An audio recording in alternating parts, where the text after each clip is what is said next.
right, listen. Let's be practical. I am tired of getting turned down. I think that I ought to go out and just start looking for a regular job. What do you mean? I mean that if nobody's interested in my skills, maybe they'll be interested in my muscle. But you love to paint. I'll do it on the weekends. Honey, that's not right. I mean, you're so talented. You couldn't do just that. I don't know. It might be very interesting, you know. Look at you. You do a job that you never wanted to do. My job isn't that bad. I mean, I don't mind. The only bad thing was having to go away at times like this from you. Yeah? So far away in Chicago. Holed up in some hotel somewhere. How long do you have to stay this time? Just till tomorrow. You know what I hate the most, though? What? Just being in one of those huge beds all alone. Tell me about it. Sometimes in my sleep, I just reach out for you. I want to snuggle up next to you, and I just can't. You're not there. You see, now that's why I gotta get a job. So you can quit, and we don't have to be apart anymore. Yeah. I'm not worried. And we're gonna work this thing out. Somehow.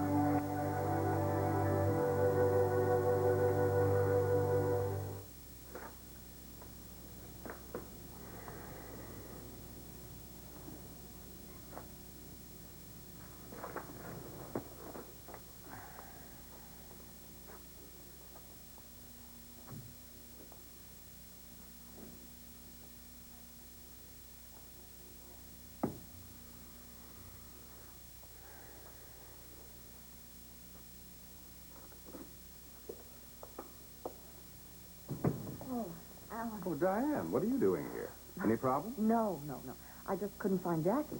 I left messages everywhere, but I thought I ought to tell you. Well, she'll turn up. I don't think wild horses could keep her away. So, where is everybody? Well, they'll be here. Well, this is one of those times when I'm particularly sorry about what happened to Dean Blackford. Oh, why is that? Well, he was a friend of Judge Arnold's. He had been a student of Arnold's at law school. Oh, I see. Alan, in the first hearing, do you think that made a difference? Well, it's not supposed to, but I don't think it hurt. Well, Scott Lacey has a very good reputation. Yeah, I know, but I don't think he packs much wallop. Oh. You know, Alan, I thought it would be all cut and dried. I mean, you're confident, aren't you, about winning custody? Well, I should be, Lord knows. I mean, the whole point of this hearing is to decide what's best for Philip. And I think he's happy with me. He has all the advantages, and now he has Jackie for a stepmother. He's crazy about her. He's a lucky boy. Yes, he certainly is. And of course, Jackie's crazy about him. A little too much so, I think, sometimes. What do you mean? Well, she's too soft on him. She lets him get away with too much, but that's something we'll have to work out. The waiting has been a strain, hasn't it? Yeah, well, as I told you, I'm really not worried about the outcome. I'll tell you one thing I didn't like, though. I didn't like sitting here listening to Mike Bauer make accusations about me. Oh, I think his conduct through this whole business has been despicable. Lacey couldn't shut him up. Well, why not? That's what he was there for. Well, he raised a few feeble objections, but nothing that really stood up. Lacey is too damn soft.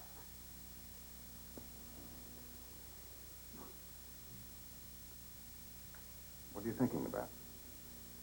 Oh, about all the people you put your trust in who turn out so badly. You can say that again. Speaking of which... Roger. Precisely. Have you let him go yet? No, I think that'd be foolish. It would attract too much publicity. It's an awfully messy case. Yes, well, however the case turns out, win or lose, Roger has got to go. There's no question about it. Yeah. You know, I couldn't say that to anyone else. No one would understand except you.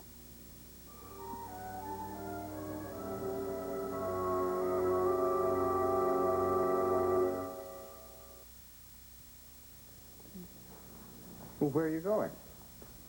Oh, well, you don't really need me to stay. I mean, I have no official reason for being here. But you're my executive assistant. Yes, I am.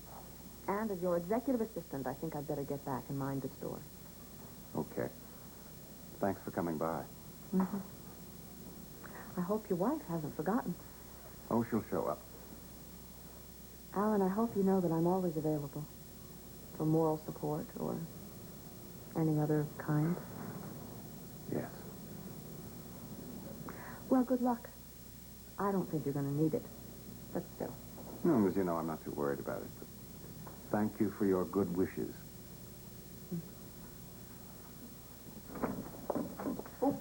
Sorry, Diane. That's quite all right. I'm just leaving. Alan, I hope you haven't been waiting long. Well, I scarcely thought I'd be here before my own attorney. I got hung up in traffic. I'm not late, though. Well, the big day. Yes. I trust you're confident about how things are going to go this afternoon. Why not? Be foolish not to be at this stage of the game. What do you mean? I mean, it's too late now to worry about it. Oh, good, we're not late. Mike? Mr. Lacey? Looks like we're all a bit early. Yeah, well, Judge Arnold's usually very prompt. He should be any minute. If I were you, I wouldn't be too eager for him to arrive. Now, what's that supposed to mean? I'll let you figure it out. Oh, Elizabeth, you look a little nervous. I think you made a mistake, you know. You should have accepted my offer to share custody of Philip. Then we wouldn't have to go through all this hearing business again, and you wouldn't have so much to lose. The decision isn't in yet, Alan. You may be due for a surprise. Or you.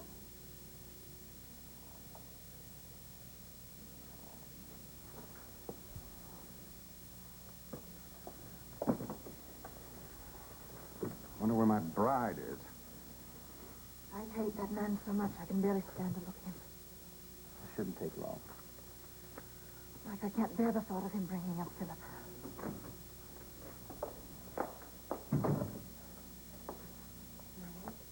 Anything happened? No. Where were you? Oh, I stopped by the house. You told me you'd meet me here, so... I was afraid you were going to miss all the action. No, you know I wouldn't. That would be a shame. You've been so preoccupied with this hearing, even during our honeymoon.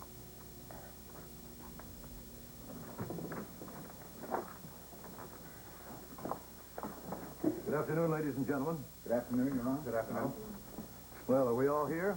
Yes, I believe so. As you know, these hearings are conducted informally, but once again, I want to bring in the court reporter, and we'll make this a matter of record.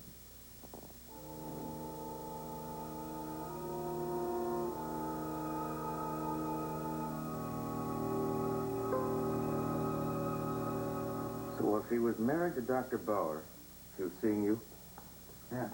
and you were intimate, Yeah. and the child was yours? That's right. Dynamite. Why, does that help me? Are you kidding? It's marvelous. Who knows about the child? My father, Holly's mother, the entire Bauer family. Several other people. Good, the more the better. It drove Ed Bauer crazy because he thought for a long time that Christina was his daughter. I think that's the main reason the Bauers hate me so much. See, I don't believe for a minute that Holly would have pressed charges if they hadn't encouraged her. I see. See, I mean, what did I do? Nothing. I just took what any husband has a right to expect. Oh, no. Don't say that. Why not? If you say that in court or in public, you've lost the case. Why? Now, look, until lately, the court's position was that if a woman lived with a man or was married to him, it implied consent. But now, in this state and a few others, it's not that way anymore. Now, the state says nobody should be forced to do anything they don't want to do. Now, you and I may think this isn't the kind of law we need on the books, but it's there. We've got to conduct ourselves accordingly. So what do I say? Well, first of all, don't volunteer anything. Not here, anyway. In public, interviews, that sort of thing. You ought to appear very hurt. Say you don't understand why your wife would charge you with such a thing like this. Say it's out of the blue. You can't... It is out of the blue. Right, right. Now, this little girl of yours, what's her name? Christina. Now, talk about all the plans you had for Christina. Talk about all the things you were going to do with her. But now you can't. At least not until the trial's over with and your life is back to normal. Right. Well, you see, I mean, that's really true. That's really the way I felt. That's why I married Holly. Now, don't volunteer anything. Holly is not the victim. You are. You remember that.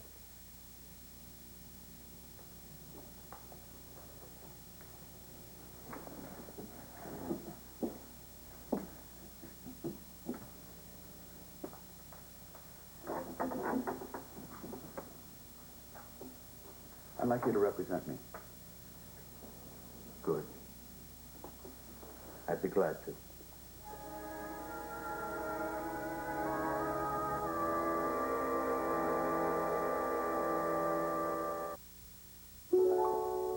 And now, part 2 of The Guiding Light.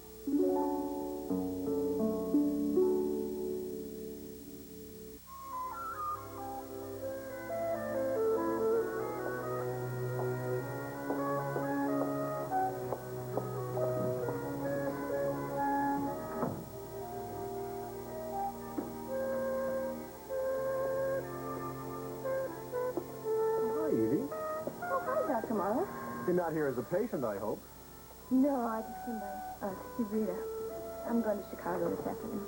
Chicago, that's my old stomping grounds. You're kidding. Yeah, well, it was back when the world was new. Why are you going to Chicago? Well, you know Mrs. Wexler. Right.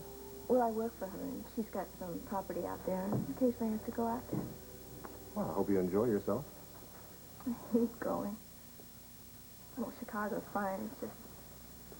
Well, I hate leaving Ben. Ben couldn't go? Well, I'd love it if he could, but, you know, we really can't afford it. Ben's out of a job right now. I'm sure something will turn up for him. I hope so. Oh, incidentally, your patient's doing real well. My patient? Mrs. Wexler. Yeah, her daughter's taking real good care of her, Amanda. Oh? Well, they're really grateful to you and everything, and they just think you're great. Well, that's always nice to hear. Yeah. Oh, Mrs. Wexler looks a little weak and tired, but, I guess that's normal for her condition. She have a setback? No, but, you know, he told her to take it easy and rest, and, well, that's what she's doing. Her daughter moved back in so she could take care of her. Evie, there's nothing wrong with Mrs. Wexler. I told her she was fine. I told her not to pamper herself. Oh, really? I just told her to resume normal activities. Well, see, I thought that... I better go. Well, you have a nice trip. I will. Bye. Bye.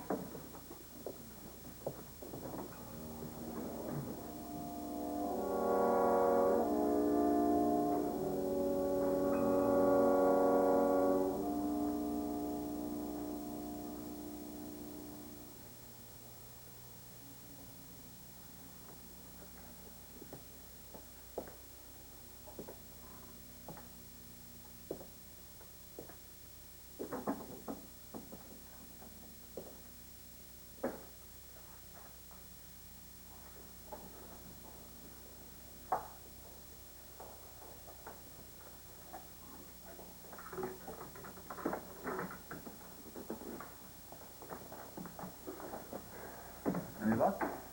The arraignment's been moved up. It'll be about half an hour. Okay, what do I do there? Well, nothing. Simple pro forma matter. The judge will identify you, read the charges against you, read you your rights, and ask you how you plead. That's it? That's it. You plead not guilty, of course. You're damn right I do. Mm-hmm. And then the judge will set the date for the trial.